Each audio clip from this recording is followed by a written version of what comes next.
all things horses, we're going to talk about the anatomy of a horse. And what anatomy means is kind of like, what are their bones and what are their muscles? So like humans, we are standing on 2 feet. Horses are standing on 4 feet. So if you imagine yourself crawling around on all 4, that's what the horse is doing. So let's just kind of start at the head and work our way back. So just like us, they have a head, we have head. So head, so in the dental episode, we talked about their jaw. So here's their jaw, what we call the mandible, which is our mandible here. And then they have what's called a maxilla. So that's their upper jaw, which is same as our upper jaw. And then kind of going backwards bone-wise, this is their neck. And like in humans, what we call the vertebrae, we have 7 cervical vertebrae, and so do horses.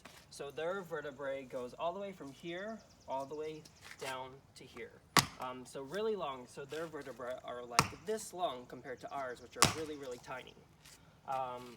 That connects down here kind of to their shoulder.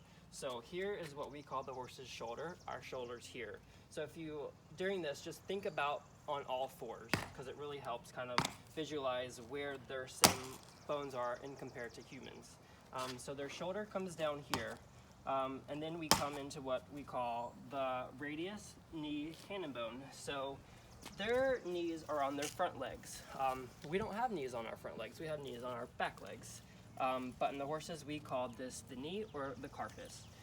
Kind of coming down, further down the leg, we call this the cannon bone.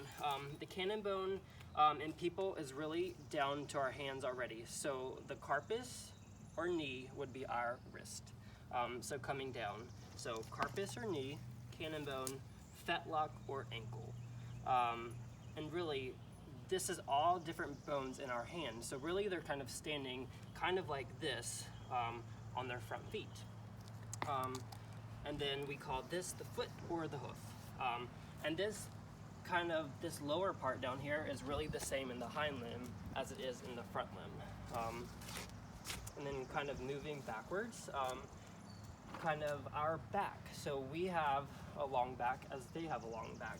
And kind of similar. So if you were laying on the ground, what we call our thoracic vertebrae, which would be up here, same on them, and we call that the withers.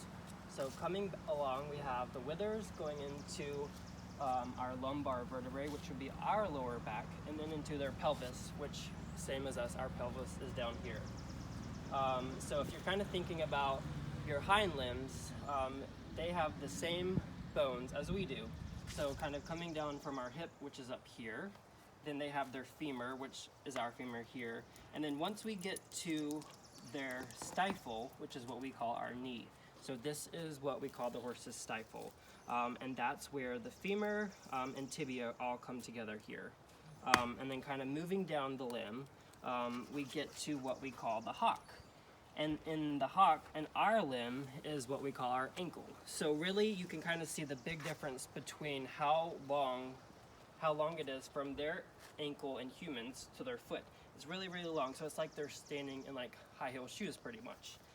So coming down from their hock kind of goes back to being the same in the front limb. So it goes hock, cannon bone, and like we talked about earlier, they have a cannon bone in the front and a cannon bone in the hind. So it goes cannon bone down to their fetlock or ankle, down to their hoof or foot.